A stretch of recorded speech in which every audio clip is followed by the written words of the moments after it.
Hi, good night.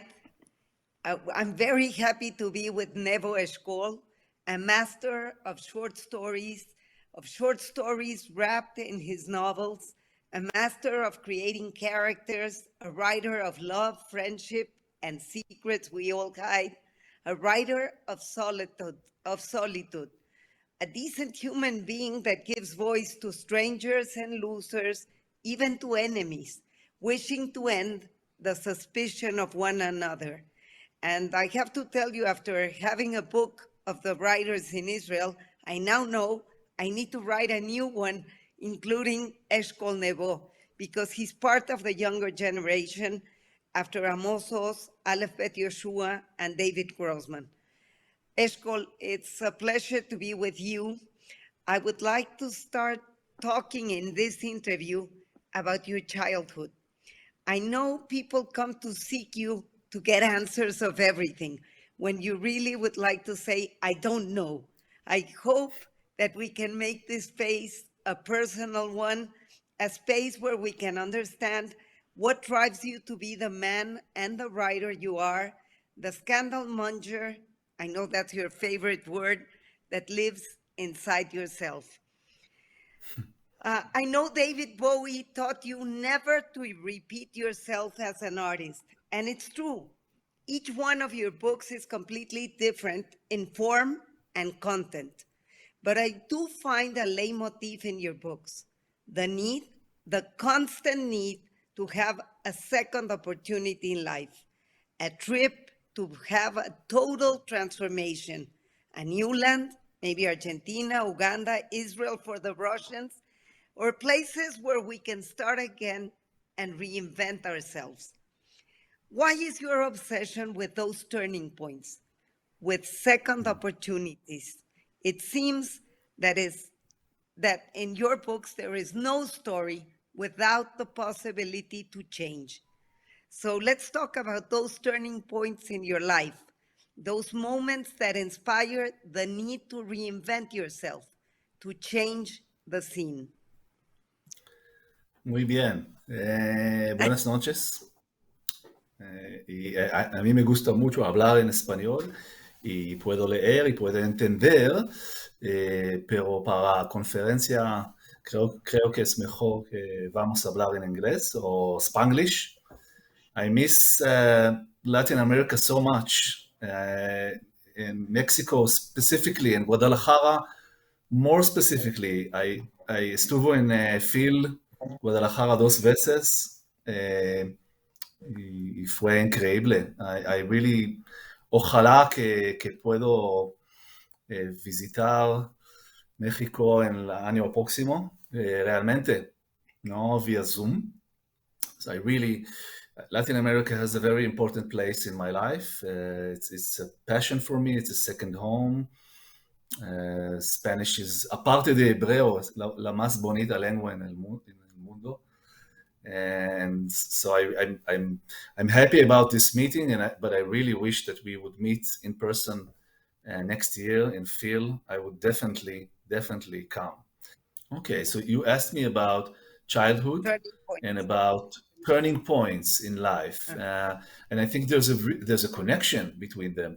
One of the reasons I like to write about turning points, about second opportunities, about restarting, about Neuland, about a new country, is that my childhood was full of these occasions, because as a child, by the age of 18, I have moved at least 12 or 13 different houses, 5 cities, 2.5 countries.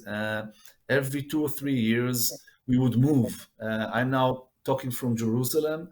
We lived in Jerusalem, then we left Jerusalem, then we came back to Jerusalem. I'm a Jerusalemite, but actually I'm also feel very close to Haifa, to Tel Aviv, to Holon, to the United States.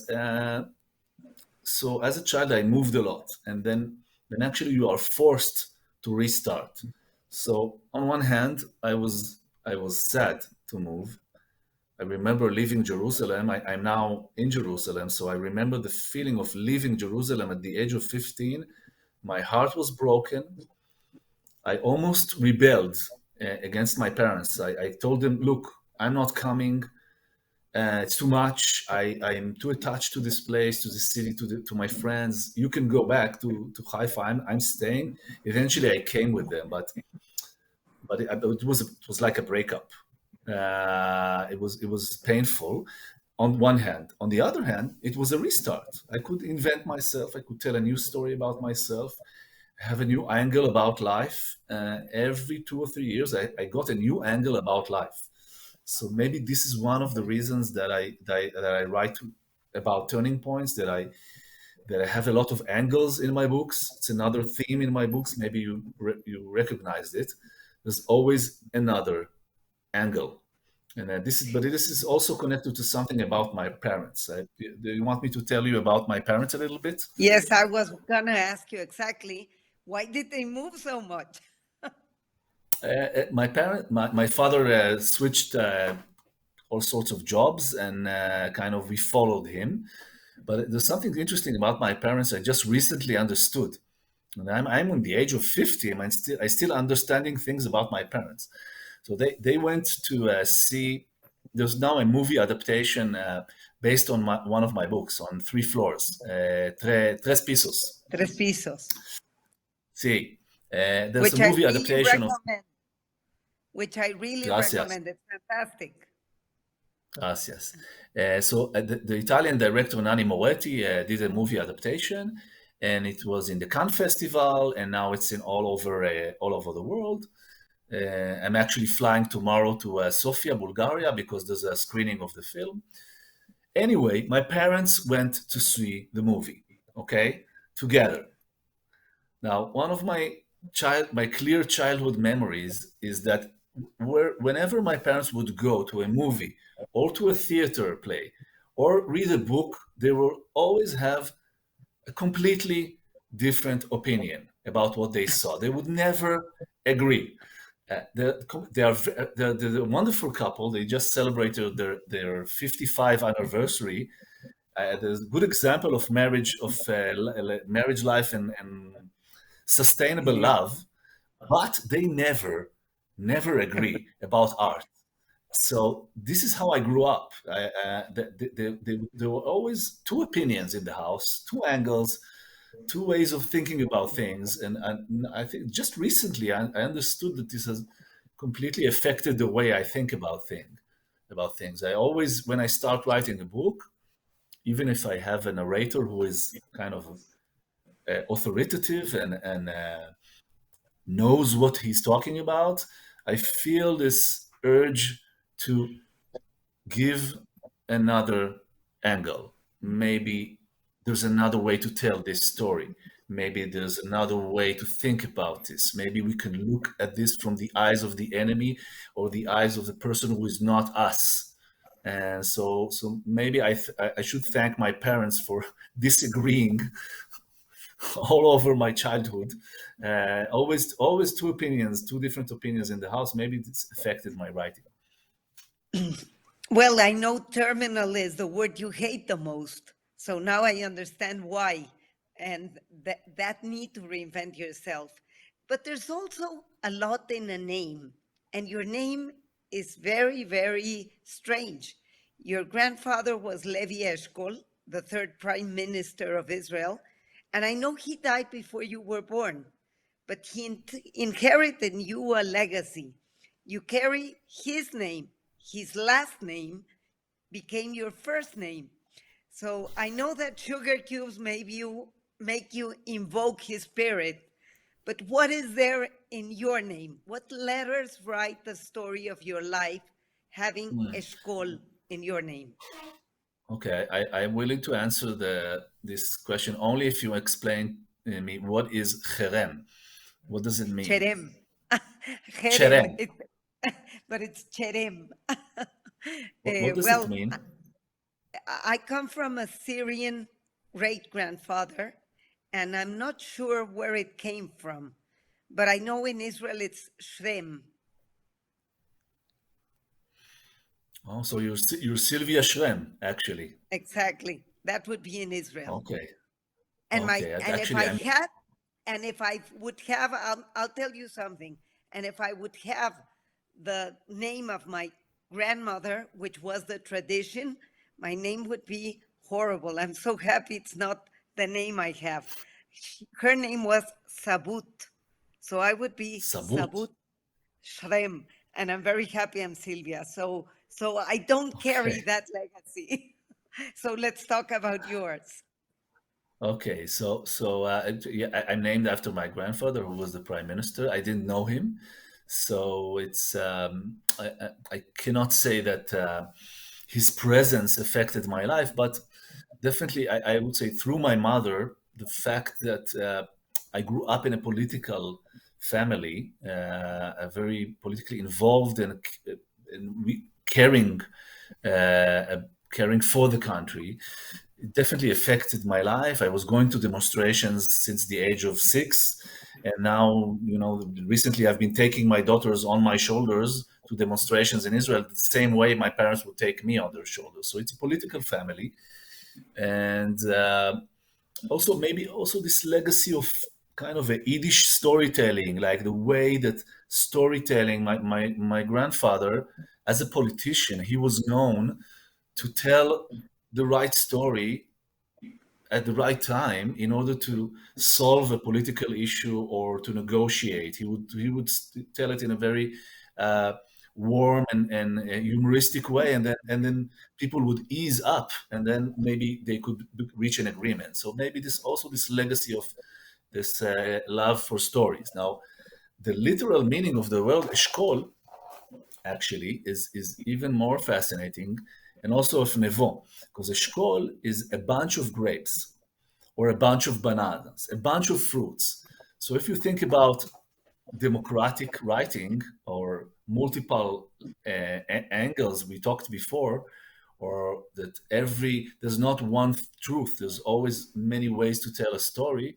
So Eshkol is actually it embodies this concept, because there's not, if you talk about Eshkol, you talk about a bunch of things. There's not one singular dictator.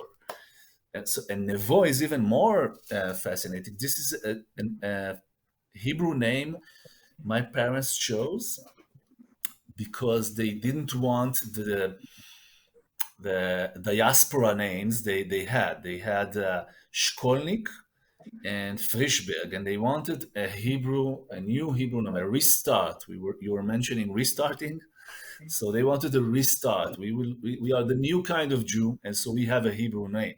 So they chose the word Nevo. Now Nevo is the mountain which Moses stands on, Mount Nevo, and he sees the promised land, knowing that he will never get there. All right. So nostalgia and being homesick and being full of deseos, full of desires and full of wishes, and this constant craving for intimacy is, or for something that you cannot have, or maybe you want to have. It's actually also embodied in my name. So Everything maybe is my there. name, everything is there. Everything It's is it's there. embarrassing because you want to think that you have a free choice, but actually it Exactly. was all All a planned. prophecy. Yeah. And were you an only kid? What type of kid were you? I think of you as Yanai, one of your characters, an imaginative kid, always making stories, always believed to be a liar. Was that you? No, actually not. Um, I think it's a combination. First of all, I was always, in a way, the new kid in the block or in the class or in the school. So this is a very special experience. You have to observe a lot when you are the new kid, because you are learning a language. The same way I'm studying Spanish for now for a couple of years. But even when I moved from Haifa, it's a city in Israel, to Jerusalem, the Jerusalemites, they were speaking a different kind of Hebreo. It was a totally different dialect. So I had to, as I remember it very clearly, I was not speaking for at least a couple of weeks. I was just listening, observing, learning what are the new rules. and this kind of this place of the one who is observing, I think, kind of it's also part of what we do as writers. We observe. We are not. Sometimes we look at our society, at families, at the human soul. Have this kind of point of view is a bit distant, but yet involved. I was really into sports, and I'm still into sports. I play tennis, I run, and as a child, I was a lot into this kind of activity, and I was always in love, always since the age of 6. Even through the dark years of 9, 8, 10, where usually boys are not in love with girls, I was in love. So this was also a crucial element when I was growing up. A lot of heartbreaks, and sometimes I got lucky. But this is, I think, the child I was. I was reading a lot, but I was not writing. More reading than writing. You know what? I just got a very exciting WhatsApp 2 days ago. You know how it's funny that the human memory works. Okay, I get a WhatsApp from one of my readers in Israel, and she sends me. I look for it. Maybe it's be hard to show it via Zoom, but I'll send it later that you can see it personally. She found the first story I ever published. Wow. I was not 9 years old. It was 1980.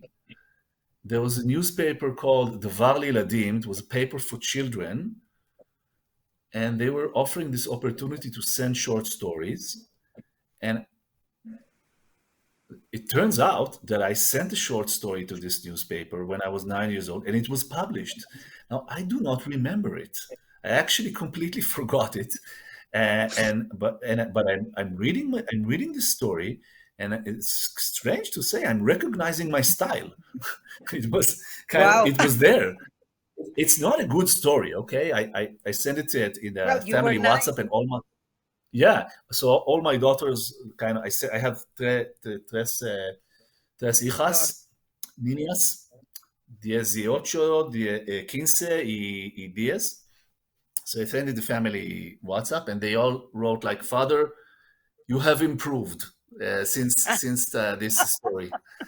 So it turns out that I was writing, but I remember more reading than writing. I find Aunt Noah someone that's very important in your life. That woman that gave you, that gave you your identity, your freedom, the courage to be who you wanted to be. Were you doubtful that you were going to become a writer? Actually, when I think of it, I owe my development as an artist to three women that were very crucial in this process. You don't understand it, I think, until you are grown up enough to recognize it. But first was my aunt Noah, who was the only artist in the family. She was a choreographer, and also she made wall carpets. One of them is the cover for my Israeli version of La Última Entrevista.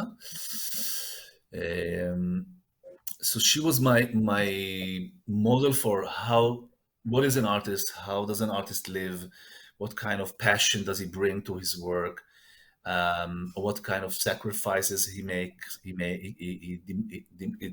demands him to make. So this was Aunt Noah, and then I met my wife. We met when I was 23 or 24, and on our second date, she told me, "My dream is to marry a writer." So I had no choice, actually. And I beyond that, which is actually, this is what she said. You know, by the way, our third date was in going to listen to David Grossman reading from his book. It's called in Hebrew, "Be the Knife for Me," Shetili Asakin. So that was our third date, very, very literary from our side. And so she not only that she kind of announced that, she was very supportive in the process, believing in me. Maybe if you ask her today, she would say she regrets it. She understands what kind of a price the wife of a writer pays, but I owe her a lot. And the third one was my first teacher. I went to a creative writing course when I was 28, 29. That's when It's an you Israeli started. writer. You What? started What? late. You started late to Yeah, be a writer. I'm a late bloomer. I was writing a lot of things, letters and poems, but not stories, not cuentos cortos, definitely not novelas. So I went to a creative writing course. The teacher is not known in Mexico and in the world. Her name is Yael Adaya. She was my first teacher. She's the one that kind of told me in many ways, without saying it specifically, that go on, that you have something important to say. You can be a writer if you put yourself into it. So actually, yeah, three women that without them, I'm not sure. I would be talking with you about my Spanish translations in FIL. I guess it's love and friendship that's in your life, because in every one of your book, you're really looking for your friends. I guess you have many friends that you've lost through changes in your life. And then, well, we see them all going in very deeply inside of your novels. Actually, I will share with our viewers that there's in one of my books there's this description of Hagai Carmeli who is I have to disappearing. tell you that there was a Hagai Carmeli in Mexico. I met him And at the end of the so 70s, now I know what 60s or happened with him. 70s. He was a So sheliach in Mexico. okay, the problem is solved. The riddle is over. But of course, it's not the real name. We had a friend. We are a bunch of friends coming from Haifa, and we are four friends, still friends today, friends of La Simetria de los Deseos. And there's one of us, the fifth friend, who actually disappeared. And I'm writing about it a lot because it's kind of a mystery. And the amazing story is that while I was writing about Hagai Carmeli, who is not the real name because I didn't want to write the real name, I was writing about this lost friend, and then I was invited, and I had someone specific in my mind. Then I was invited to a book tour in the United States, Estados Unidos, and there was un festival, una feria, and there was an email list. And in the email list, I saw his name. I haven't seen him for 12 years. He disappeared. Nobody knew what happened to him. And I see his name in the email list. So I write him un correo and say, is it you? Is that you? And if so, do you want to meet? Because I'm in Nueva York and we can meet for coffee. And he answers, yes, I'm here. Let's meet. So while I'm writing about this imaginary friend, I'm actually walking to meet him, and we had this conversation. Of course, there was a story behind this. It's not. It's a personal story, but so I won't tell it. But sometimes you write about things, you imagine them, and then real life. Probably it happened to you also. Real life can be even more surprising than But you fiction. did find him. You did find him. I find him, but in a way, he always wants to get lost. This is what he wants. He doesn't want to be at the same place at the same time. This is, I guess, his destiny. He's lost again. I found him and I lost him again. Well, you said that your wife regrets a little being married to a writer. And I love that phrase where you're telling that you're a story hunter, that you have a posterior heart where you feel pain and solitude. and that you have a gland of sadness in your diaphragm, and that you write to survive, to overcome constant contradictions, the obsession of being focused on yourself, that a writer is always lost and troubled and living constant depressions, but he protects his self with stories he invents, with nostalgia, with that loneliness he seeks to live in the skin of others. I really don't think that you're someone egotistical. You really go to empathize with the other, to give voice to the family, to the marriage, to the country, to war. So do you really conceive yourself like that? And I know that you studied to be a psychologist. And after reading your books, I see that you're one of your greatest assets is that you can give character, life, voice, real identity with very precise detail to your characters. I think that is one of your things. So let's talk about who is the writer and how you tend to write about others. First of all, it's frustrating that I can't ask you the same question, because I feel that as a writer, you understand deeply what I'm talking about. So promise me that when your book is published in Hebrew, I will be your moderator and I will be asking the questions, which is actually what I prefer doing. I'm more a listener than a talker, generally speaking, generalmente. And I think what leads me as a cazador de cuentos, what leads me is this curiosity, the curiosity to listen to new stories, and the curiosity to be what I'm not when I'm writing. I'm not really interested in telling the truth, even when I pretend to write an autobiography like in La Última Entrevista. It's not. It's full of fiction. I'm not interested in writing about myself, and I find the deepest pleasure in being someone that I'm not. Whether it's someone who is religious, I'm not religious. I'm a secular Jew, but I really like to write about people who are religious or they became religious. I'm fascinated by this process.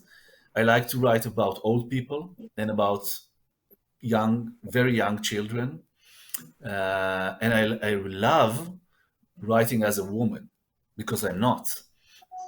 And being a woman while I'm writing is such a challenge and such a fascinating challenge. And always when I begin writing a woman, like in Tres Pisos, I have those monologues of women. I always have this sense of maybe it's too much. Maybe I can't do it. But then I dive into this soul of this woman, of Hani, of Dvora, and I become them while writing. And this is maybe the biggest joy, this able to see the reality from the eyes of someone who is not you, really be him. It kind of, I feel that it expands my experience in life. I can't be a woman, but I can be a woman while I'm writing. I can't travel to South America whenever I like. Specifically now I can't. In the last 2 years it's impossible, but I can spend 4 years writing Los Destinos Invisibles every morning, traveling in South America and in Argentina. And the book ends in Argentina. So I can, through writing, I can expand my experience. And I think if you think of it, it's also the same thing about reading. Because when I read a book by Garcia Marquez, Cien Años de Soledad, or by Vargas Llosa or Julio Cortázar, if I read books by them, I expand myself. They think different than me. They have this Macundo is not the place I grew up in, but when I finish the book, I kind of I'm my concept of life is wider, is more democratic. So then this is why I read, and it's the same reason that I guess the reason I write and the reason I read are not that different. It's the same feeling that life is limited. We are limited in our own lives. We have boundaries, we have responsibilities, we have deadlines, we have COVID regulations, but writing is complete freedom. I can go wherever I like, be whoever I want to be, and experience, and sometimes an experience I did not have the courage to experience in real life. So this is writing for me, that the complete freedom. Someone asked me, the conferencia I had before you was with people from the Ministry of Foreign Affairs, the future ambassadors of Israel. And they asked me, would you agree to change a book of yours for political reasons? Like if a publishing house in another country would tell you, look, this is not good for our public, would you agree to change? And I said, no way. There were actually I was asked at least 3 times to do this, and I said, no way. If you don't want, don't publish my book, because for me, writing is the complete freedom. This is liberty. It can't be put in a box, not for political reason, not even for politically correct reason, for what would like the kind of the American politically correct thinking.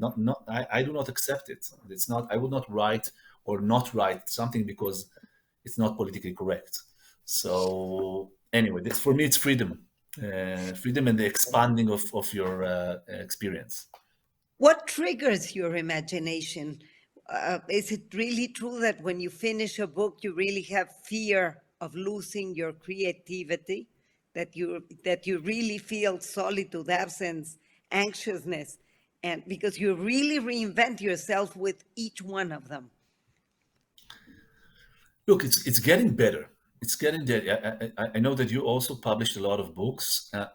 Some things do not get better. Still, when I published the book in Israel, not translations in Israel, it's a very challenging emotional experience. I can lose my voice, I can get sick, I feel exposed, I feel embarrassed.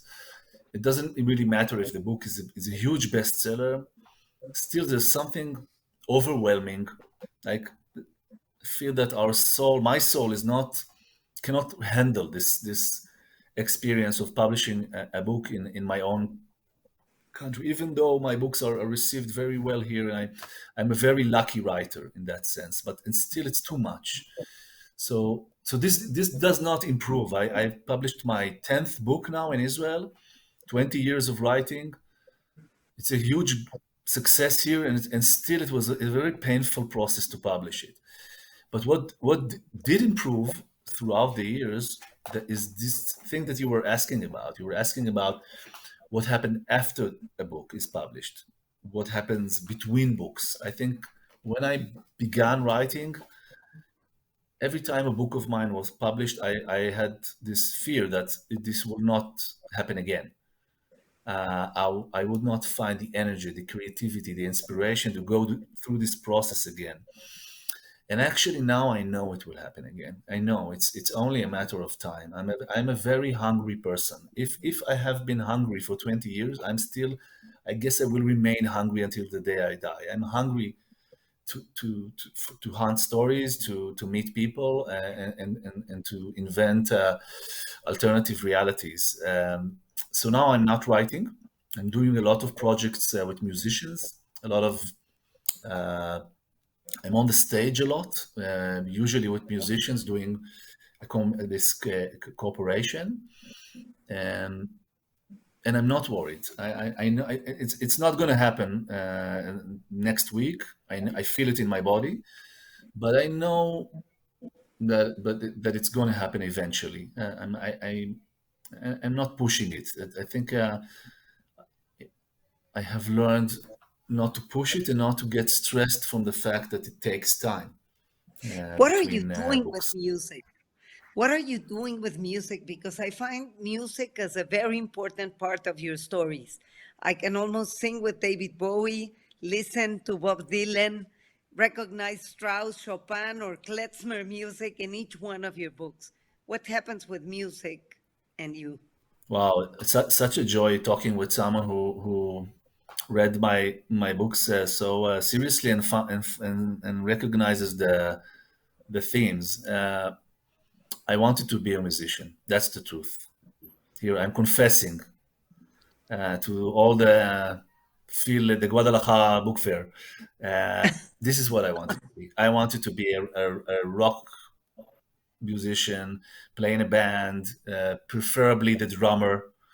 I actually I know I learned drumming for 2 times in my life. I can hold a rhythm, but I'm not good enough, and I'm not good enough as a musician. And it's kind of I had to settle for writing, and as a result, um, I try to do music with my writing. I try to think of a book as a musical event, it's something with rhythm, with different kind of tones, different kind of voices.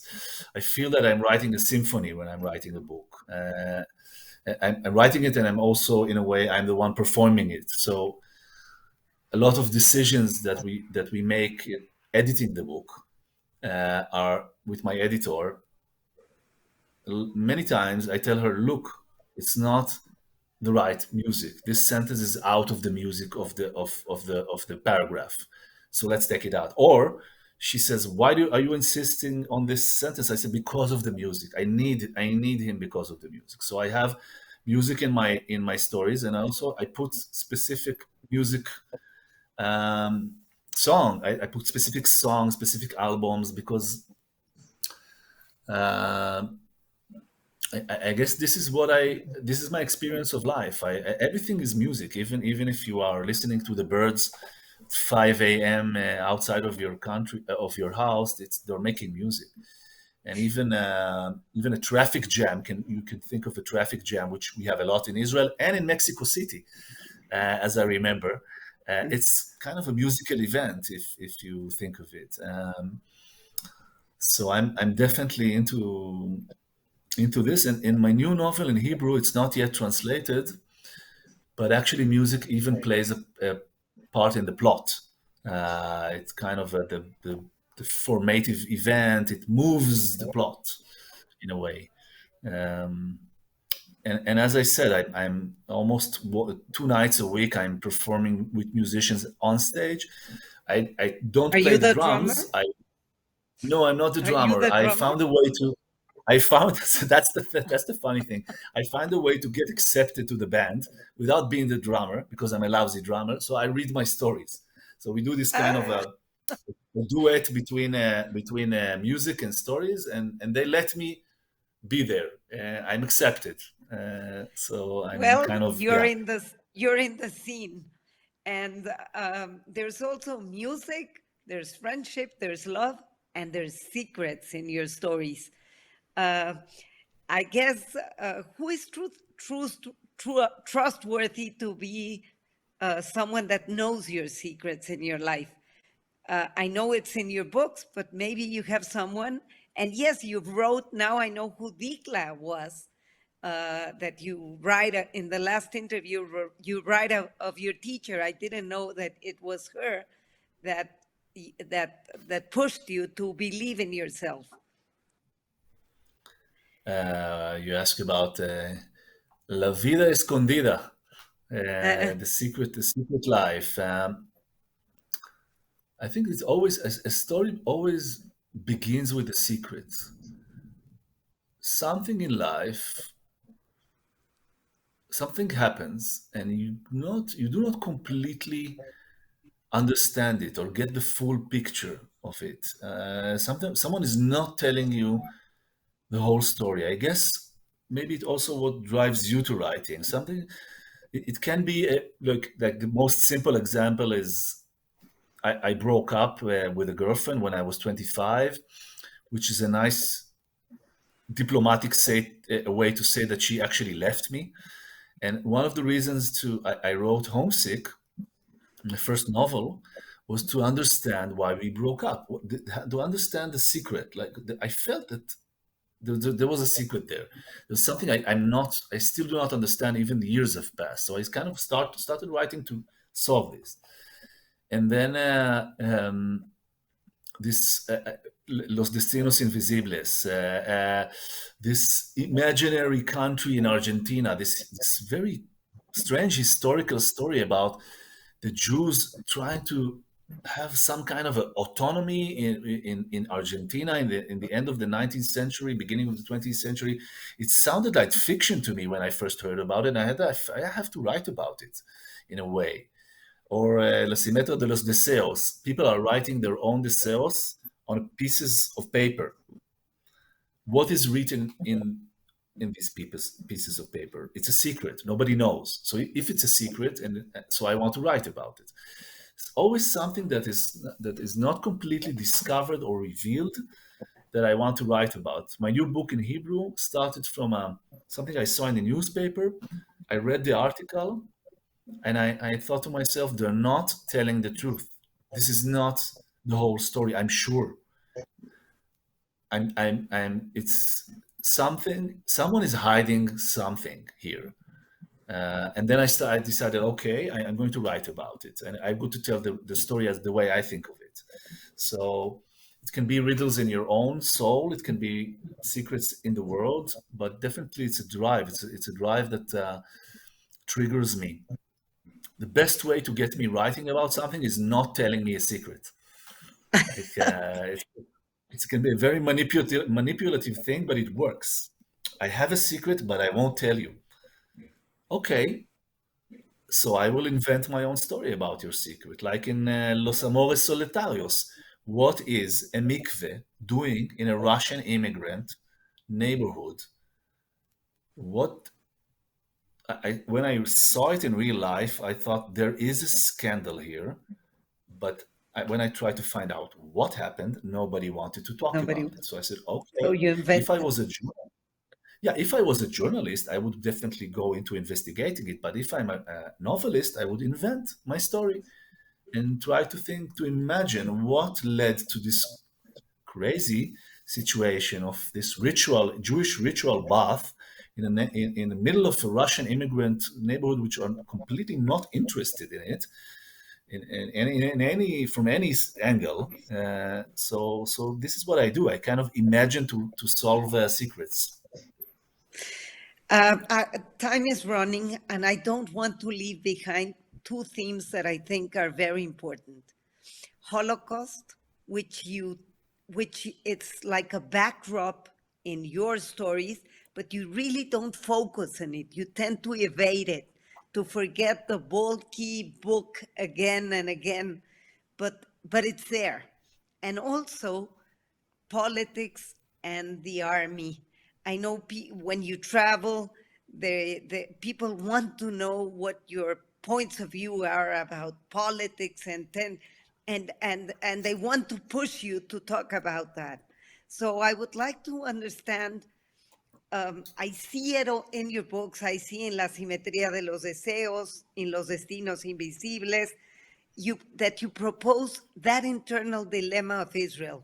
You would really like to talk about the sidelines of politics, but you don't want to really go deep on the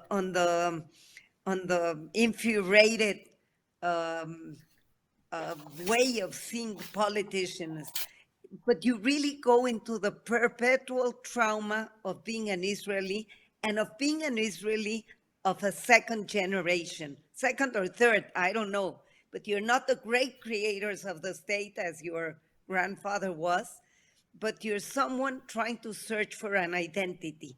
So let's talk about those two things before time comes over us. Okay, so let's say something short about the Holocaust, and then maybe I will talk a bit longer about politics.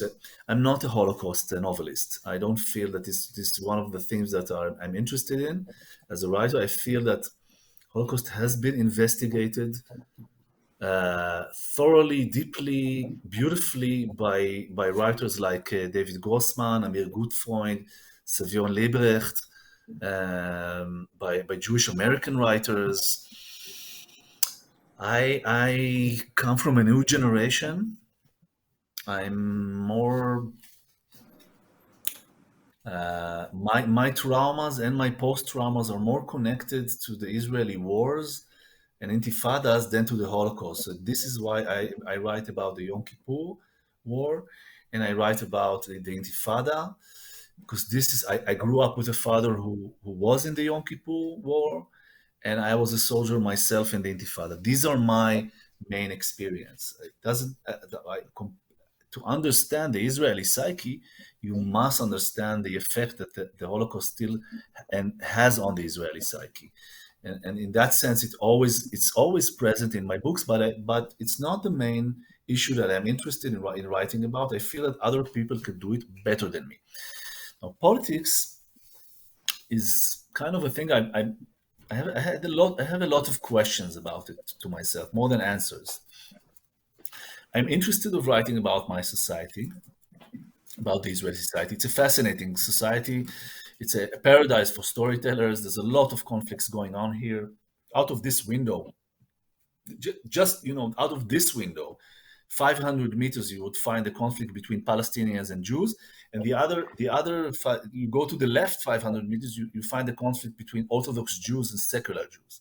So Israel is full of conflicts, and I don't want to avoid that, and so I write about it, and I kind of dive into them, but I try to do it in a way which is human, empathetic, not propaganda kind of style, more in a literary way, like a personality or character focused. So this is the way I'm trying to address this issue, and of course sometimes I want my readers to for instance, in Los Amores Solitarios, I want my readers to know an Arab character from a different angle that they usually know Arab characters, and I'm proud of bringing Arab and Palestinian voices into the center, the heart of the Israeli literacy. But it's always about human beings. It's not about agendas and politics. On the other hand, I became really political the last 2 years, but it's not in my books, not directly. I'm writing political articles. I was speaking in demonstrations. I don't know if people in Mexico know about it, but we had for 12 years the same prime minister, and he was accused in corruption, and he was refusing to leave his office, even though this is our political tradition, and even though this is what he should have done in order to, this is the kind of an example that a leader should give. And a lot of people in Israel became afraid that we are on the way to lose our democracy and become this kind of a, I don't know, Erdogan-like, or in Hungary, it's kind of a democracy which is not really a democracy. So we were out in the streets, and I was all in. I was involved. I was talking. I was walking. It was a year of demonstrations in Jerusalem, a kilometer from here. I gave whatever I could. I had this decision with myself. I'm willing to pay the price. I want my daughters to live in a democratic country, and even if I lose readers, and even if I get criticism, and even if we lose, if we won't achieve what we want to achieve, I have to give it a try. So I became completely political, using what I know to do. I know to write, and I can use words. So eventually, actually, the demonstrations were successful. We have a new government now, a new prime minister. At the first time of the Israeli history, we have Arabs and Jews at the same government, which is unprecedented. It's unbelievable in a way.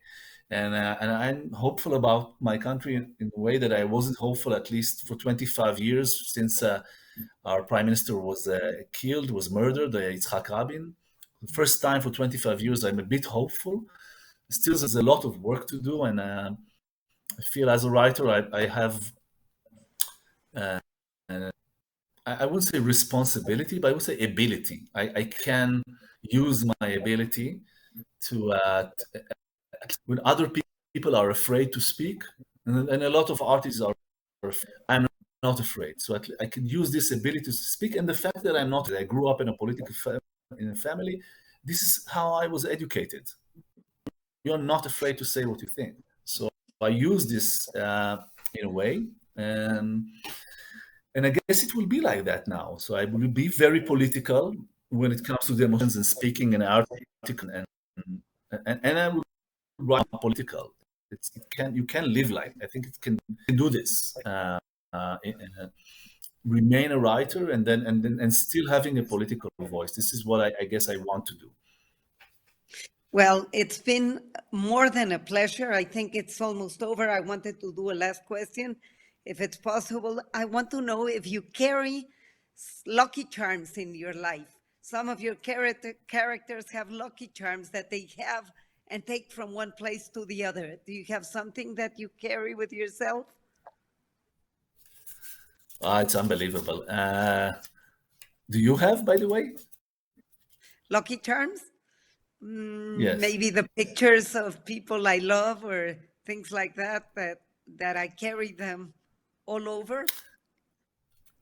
What are Well, yours? I have one, and it's a beautiful way to finish our conversation because it's connected to America Latina.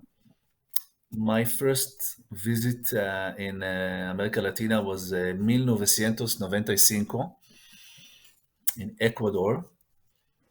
And from the first moments in Ecuador, I felt a very strange feeling that this is my second home, this continent, this part of the world, and that I feel at home as if I'm walking in a dream, like a deja vu I had. And actually, I don't have this feeling in any other place in the world, even places I like Italy. I don't feel that Italy is my second home. And I feel this. It was that strange that I called my mother it was before WhatsApp and Skype. I called her from a real phone booth, 1995. I said, "Mother, do we have raíces escondidos? Like, do we have in our families? It's something that you did not tell me because I'm here in South America and I feel that at home in a very strange way." So this happened in 1995. Since then, I've been en 9 veces en América Latina. Hace 3 años viajé a Panamá, and I really, ojalá that I could travel again. And my lucky item is a picture that was taken in Isla del Sol, on the border between Peru and Bolivia, Lago Titicaca. I'm standing with a family, with a Bolivian family, people living in this village, and we are standing together. And when you look at the picture, for the first 4 or 5 seconds, you cannot tell who is Bolivian and who is Israeli. I felt so, it was like this Casa de Familia. I felt so comfortable with them. I kind of dressed like them, and so I like to look at it and to remember that I have a second home in the world. I have a second language I love speaking, and I'm lucky enough to have books in Spanish. So I wish the next time we meet, it will be in the real Guadalajara, maybe a walk in Mexico City to this wonderful park you have there, this huge public park. Yeah, that I can't forget. I had this unbelievable morning there that I would carry, I guess, for my whole life. So thank you for this conversation, but next time it's for real. Thank you very, very much. And to the readers, please read Eshkol Nevo. All of his books, and the ones translated to Spanish, are fantastic, all of them. So start with La simetría de los deseos, Tres pisos, Los destinos invisibles, The last interview, Los amores solitarios. They're all excellent, and I really recommend them. Thank you very much.